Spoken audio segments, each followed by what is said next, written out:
जय श्रीराम. गेले 105 दिवस आपण श्री ब्रह्मचैतन्य गंगाधर महाराज यांच्या प्रवचनांच्या पुस्तकाचं वाचन करतोय आणि हे प्रवचन जे पुस्तक आहे हे 365 दिवसांसाठी लिहिलेलं आहे. म्हणजे पूर्ण वर्षभरासाठी त्यातल्या प्रत्येक दिवसासाठी एक प्रवचन जे वाचायला साधारण 3-4 मिनिटं लागतात. स्लो असाल तर 5-6 मिनिटं लागतात. आणि त्यांनी या संपूर्ण प्रवचनाच्या पुस्तकामध्ये नाम कोणी घ्यावं, कधी घ्यावं, कुठे घ्यावं, कसं घ्यावं, का घ्यावं आणि नामस्मरणाचे काय फायदे आहेत, हेच साध्या सोप्या भाषेत समजावून सांगितलेलं आहे. तर आपण हा आजचा 106व्या दिवसाचं जे प्रवचन आहे, त्याचं आता आपण वाचन करूया. आणि त्याचं शीर्षक आहे, सत्संगतीचे योगे मन पैक्यावर गुंतून राहत नाही. संतांमध्ये प्रचंड सामर्थ्य असते. ते बोलतील ते खरे होते. वाचसिद्धी म्हणतात ती हीच. या सिद्धीचा उपयोग आपण सुद्धा करून घेऊ शकतो. परंतु भगवत सेवा करावी आणि त्याबद्दल पगार घ्यावा, तसे ते होते. कामधेनूवर ओझे टाकावे हे बरे वाटेना, म्हणून वाटेने घोडा येत होता तो घेतला आणि कामधेनू देऊन टाकली. तशासारखे होते. म्हणजे संतांकडे जे वाचसिद्धी असते, जी वाचसिद्धी असते, ही वाचसिद्धी त्यांना अशी सहजच प्राप्त झालेली असते. त्यासाठी त्यांनी कोणत्याही प्रकारचं काही स्पेशल काम करावं म्हणून वाचसिद्धी मिळवलेली नसते. आणि ते भगवंताच्या प्रेमाने किंवा भगवंताच्या सेवेने, भगवंताच्या भक्तीने झालेले असते. परंतु आपण सुद्धा अशा प्रकारचं जर काम केलं, तर जे आपलं मेन काम आहे, भगवत प्रेम ते राहून जाईल. जे सुख चिरकाल टिकणारे नाही, ते घेऊन काय करायचं? म्हणजे आपल्याला संसारातल्या ज्या गोष्टींसाठी आपण या भगवत प्रेमाचं देवाण-घेवाण करण्याचा प्रयत्न करतोय, ट्रान्झॅक्शन, तर त्याचा आपल्याला काहीच फायदा नाही. कारण हे चिरकाल टिकणारं प्रेम नाहीये किंवा हा चिरकाल टिकणारा आनंद नाहीये. संसार हा टेम्पररी आनंद देऊ शकतो, परमनंट किंवा आयुष्यभरासाठी देऊ शकत नाही. हाडांची काढे करून स्वर्गसुख हाती आले, पण कालांतराने नाश पावणार. मग ते घेऊन काय करायचे? पैक्यासारख्या निर्जीव वस्तूत आपले मन किती गुंतून राहते. पैसा हप्त्यासारखा आहे. त्याच्याकडून काम करून घेतले, तर तो फार उपयोगी आहे. म्हणजे त्यांनी पैशाला वाईट म्हटलेलं नाही. त्याने त्यांच्या पैशाकडून जर आपण चांगले काम करून घेतले, तर डेफिनेटली ही चांगलीच गोष्ट आहे. ती एक एनर्जी आहे. पण ते न केले तर तो उरावर बसतो. जे आपल्याला समजा त्याचा माज आला किंवा ते आपल्याला त्याचा अहंकार आला, तर त्याचा त्रास हा आपल्या स्वतःलाच होऊ शकतो. आपण प्रापंचिक माणसे. आपण पैसा साठवला तो गैर नाही. पण त्याचा आधार न वाटावा. पैशाचा आधार आहे असं वाटणे म्हणजे भगवंताचा आधार नाही असं वाटणे. पैसे हे वेगळं कामं करतात आणि भगवंताचं प्रेम हे वेगळं काम करतं.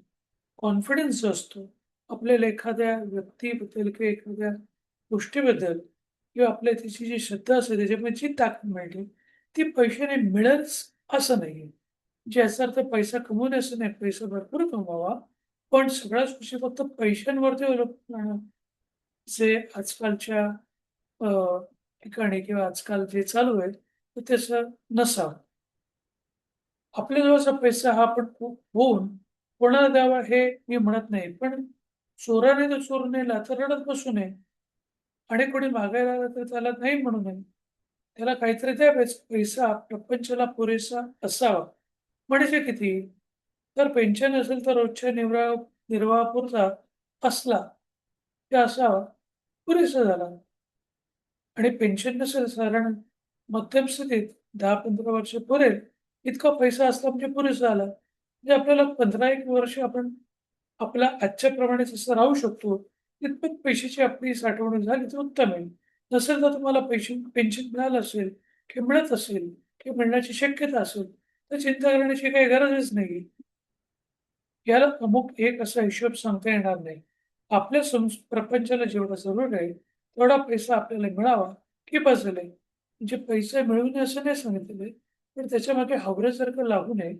पैशाची जी गरज आहे, ती आपल्या संसाराच्या दृष्टिकोनातून जेवढी गरज आहे, तेवढा पैसा आपल्याला मिळवलाच पाहिजे. तेवढा पैसा आपण टिकवलाच पाहिजे. तेवढा पैसा आपण साठवलाच पाहिजे. तेवढा पैसा आपण इन्व्हेस्ट केलाच पाहिजे. पण हा करून सगळी कामं सोडून फक्त त्याच्याच मागे राहणं, हे संतांना आवडत नाही. श्रीमंताला पुष्कळ पैसा लागतो असं थोडीच आहे. आपल्याला अडचण नाही पडली, की आपली श्रीमंतीच आहे. पैशाच्या बाबतीत आपण प्रयत्न मात्र आग्रहाने करावा आणि नंतर होईल कसं होते म्हणजे पैसे कमवण्याचे जे काही मार्ग आहेत, चांगले मार्ग, त्याचा जरूर अवलंब करावा. पैसे कमवण्याचा पूर्ण प्रामाणिकपणे, श्रद्धेने काम करून आपण तो पैसा कमवावा चांगल्या मार्गाने आणि जर नाही झालं, तर त्याच्याविषयी जास्त त्रास करून घेऊ नये.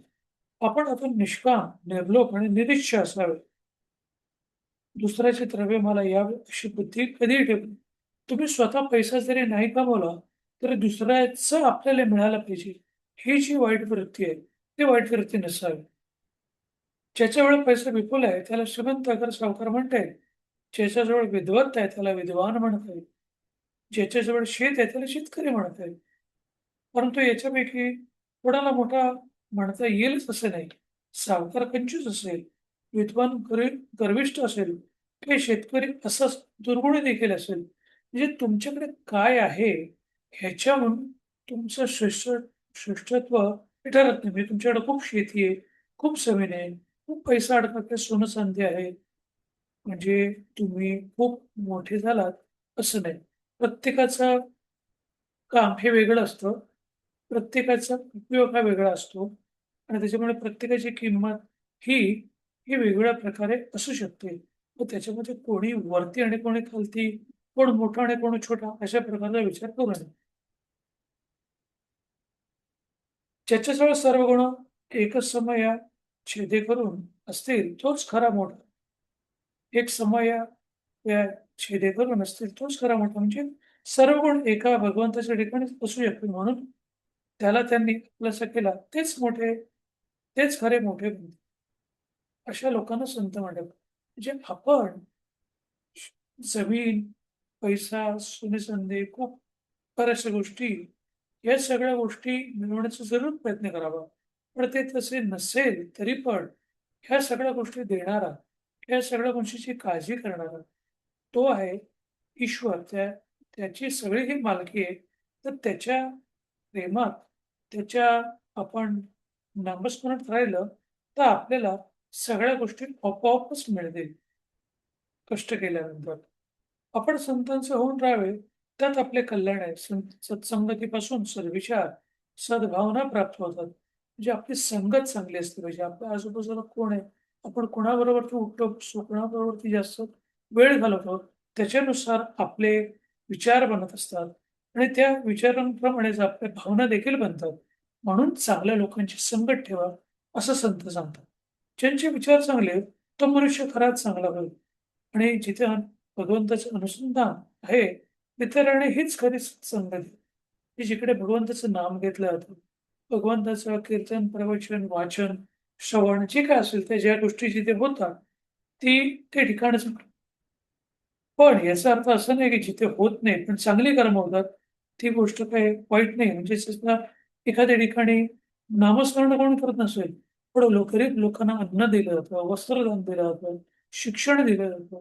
त्या लोकांचे जे आजारपण असतात हॉस्पिटलमध्ये वगैरे, त्याचे प्रॉब्लेम सॉल्व्ह केले जातात. तर ह्या सगळ्या गोष्टी देखील तेवढ्याच चांगल्या आहेत, हे आपण लक्षात घेतलं पाहिजे. आणि तिथे जरी आपण अशा प्रकारची सेवा दिली, ती देखील मोठी गोष्ट आहे. म्हणजे हे देखील सत्संगतीच झालं. शेवटचं वाक्य, पैशाचे ना अर्थ, पण तो करतो मोठा अनर्थ. पैसा वाईट नाही, पण तो वाईट मार्गाने कमवला, तो वाईट ठिकाणी वापरला आणि तो वाईट लोकांसाठी वापरला, तर तो वाईट आहे. आपल्या स्वतःच्या प्रगतीसाठी, लोकांच्या भल्यासाठी, लोकांना लोकांचं जीवन चांगलं करण्याकरता तर जो पैसा वापरला, त्यातलं तो चांगलंच आहे. कारण पैसा ही एक एनर्जी आहे आणि एनर्जी ही नेहमीच आपल्या उन्नतीशिवाय आपण वापरू शकतो. बंदुकीच्या गोळीने माणसं मरतात. आपण त्या चोर गुंड्यांना मारतोय, की आपण चांगल्या माणसांना मारतोय याच्यावर डिपेंड आहे. एखाद्या चाकूने, छोट्याशा सुरीने डॉक्टर एखाद्या पेशंटचं ऑपरेशन देखील करतो आणि काही चोर किंवा काही डाकू लोकांचं खून देखील करतात. गोष्ट तीच आहे, पण तुम्ही त्याचा वापर कसा कराल याच्यावर डिपेंड आहे. तसंच पैसा हा एक आपण काय त्याला म्हणू शकतो, इम्बॅलन्स आपण म्हणू शकत नाही, की पॉझिटिव्ह आणि निगेटिव्ह. हा न्यूट्रल आहे. मग तुम्ही जसा त्याचा वापर कराल, त्याच्याबरोबर तुमचं फळ मिळेल. आता आपण या 106व्या दिवसाच्या प्रवचनाच्या वाचनाच्या 11 वेळेला श्रीरामाच्या नावाचा जप करूया. श्रीराम श्रीराम श्रीराम श्रीराम श्रीराम श्री श्रीराम श्रीराम श्रीराम श्रीराम श्रीराम श्रीराम श्रीराम श्रीराम श्रीराम. धन्यवाद. हे 106व्या दिवसाचं जे प्रवचनाचं वाचन झालंय, त्याचं श्रवण तुम्ही केल्याबद्दल तुमचे धन्यवाद.